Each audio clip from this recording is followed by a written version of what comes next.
For those of you that Larry, did he qualify for enough games this year? He did. I think you should give it to somebody else. But I'm wondering how he actually got on your team. Was that because of like the owner, the sponsorship going to?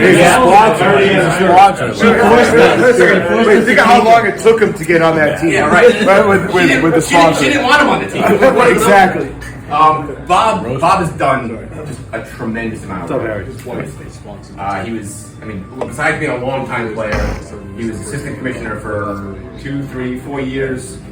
Picked up the commissioner duties for I don't know, the last 6, 7 years, whatever it's been. And dealing with him has frankly has been great. He knows what he's talking about. He looks at things the right way.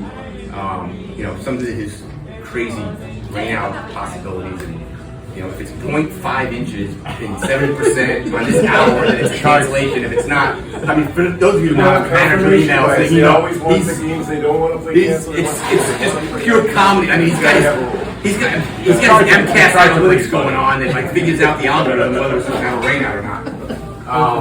But he's been around a lot. He's done. Getting these 2 leagues together, I think was Bob's doing. Getting the Walpole fields, Bob's doing. He's done so much to keep this league going. The Facebook, right? The video. He didn't do it a whole lot this year because he was probably videotaping bowling or something. But in years past, he's probably been more games than any other commissioners. Not his games, right? He's down there. He's meeting people. He's talking to people. He's getting involved. He's writing people's names down so he gets to know people, the names and the lineups and everything. So it's really been great to have him do all that work in the last whatever it's been again 6, 7 years. I know there's more. You want to jump in? Well, one thing I'd add, and I think everybody here, most people here know it, probably Bob's most significant contribution to the league overall was holding the league together during the COVID year, 2020. Because at that point in time, there were any number of players and teams, including ours, who decided not to field the team because of some of the risks. Some of our players played on other teams. But it involved going to the town, working through the town in terms of restrictions and what, we're going to play ideally at Ames and a couple other places. What do we have to do to be able to do that? Get the waivers. And then you find out, well, we don't have enough fields. That brought us to Stoughton, to Mansfield. Then he learns we don't have enough players. So I understand from talking to Mr. Francie this afternoon, he recruited people from his bowling team to fill out teams. But long story short, the league held together through an event that I think has probably broken a bunch of leagues. And not only did it hold it together, it brought us all you folks from Stoughton and enabled us to now rejuvenate the league with 4 new teams. And there's nothing more important than that contribution. Right. And with that, the whole high school issue. If Bob would have spoke up and told people to go to the meeting, we might have had something going on. Bob tried to get everybody to go to the county. But losing that high school field was huge. That was potentially league breaking. We obviously didn't have the lights. There's no lights at Ames. We don't have the lights at Sharon High School, and we're not going to be able to use it going forward because the fence is 220 or something. 240. It doesn't work. For Maddie, it's fine. But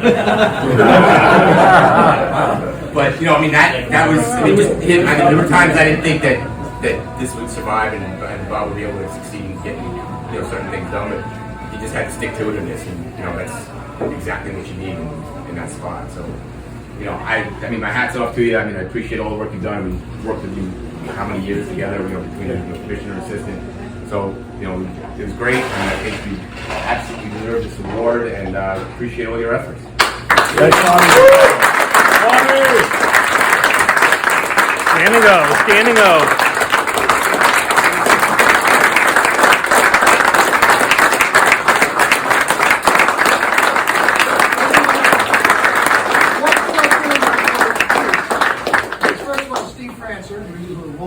Secretary for the league, and Sergeant at Arms. told me a couple stories today about Bob, but one I'd share that's appropriate because it brings this whole thing full circle, is that when Steve and Bob left their team and joined, I think it was the Diehards? Free agents. The free agents. You went from the... I came from an old Dr. Detail team. Oh, you were... Yeah. That's right. You I were too. got signed on, and Bob Sondheim and I played one preseason game together. It was the one where he started to feel he had some heart pain. He sat on the bleachers. We were playing out at games, and that was the beginning of this event. This means a tremendous amount to me.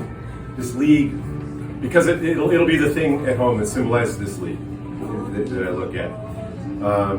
I joined the league when Rory was commissioner in 2001, when I bought a house in Sharon, and I came in the middle. You look much better than came in the spring, and I was like, and then he put an ad in the local paper and said, looking for players. And that's how I ended up on the Dr. Detail franchise that was in 11th place. We had 11 teams, 12. That's right. And we lost the first 15 games I played. I was catching. They threw me in as catcher. You know, it was this guy. He's lanky, skinny, can't do anything. And so I just started accurate. throwing the ball back underhand to the pitcher so that people might notice that I could throw. I remember that. Say, if you need someone who can throw, we can't. Still competitive. It takes skill, Bob, right? Tell him. It does. You got to distract the guy a little. You got to change your timing. To think long term at different times. Being a commissioner is about dealing with all the short term things. It's a little bit less than the manager. Like, who's going to show up? Are we going to show up? And the commissioner, like, what are we going to do with these lights? What are we going to do about this league? Hey, it looks like we. Anyway. Normalize. You know, there's Courthouse. normalize. Yeah. Rules about, you know, whatever. But the thing is, it's because it's critical. It's really important that men have a place to get together and settle things. Learn how to settle things. And we almost come to blows once. It's a lot of We've fun. had our disagreements. We've had our disagreements. We've ended them But you had to honorably. figure out how to you figure out, you know what, we're just going to keep score.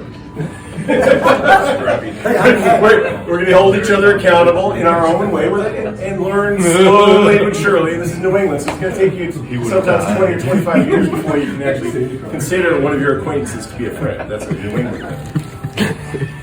But I consider all of you to be my friend. I've had very deep conversations with many of you, and I was welcomed into your league in Stoughton a number of years ago, and I immediately started thinking about the long term. You know, I'd seen our own Sharon League diminish from 12 down to 8, struggling to keep the 7 and 8. And well, a lot of us were getting older, and we wanted to play the, you know, maybe there's a Bob's like 105. violent and competitive league that we could play. So we were thinking about maybe we have the A and B division. That's Francer and I talked about that. And I talked about it with some of the guys in your league. And then COVID hit, and it's like some of us still wanted to play. So we needed it. We really needed it. You cannot live in your own house without games and without seeing other men. It's not natural. It's not. There are so many jokes. It's fun to stay. Where's the bathhouse? There's so many big picture things. I would like you guys to think a little bit about what this league could look like in 5 to 10 years. And the idea, I know they're a little like, oh no, you know, there's some people up north who play in Stoughton that don't want to necessarily come to Walpole all the time. But we got to be both. Well, they like the field, so now they We got to have people from the south that are willing to go there because they're so good to us. That field is so good, and vice versa. And then we can have teams from throughout this region. Okay, and each one of us recruits a little bit. And when you hear about a team in Northland, you hear about a team in Attleboro, you bring them forward. You make it. It's a well-run, well-organized league. It's a good place to play. So I would like you guys. You know, if I'm not there every night, you got to pick that ball up and take that one, because we could easily be 12 teams in 2 divisions or 8 or 10 teams. And it's going to serve people a little larger. We can't do it in one town anymore, obviously. Those rules aren't over. So we're not exactly just the Sharon League anymore. I never wanted to give up until I was sure it was going to survive. That was part of my gig. I am ready now to give up. I'm sure it's going to survive. And thank you all. Thank you so much for the support.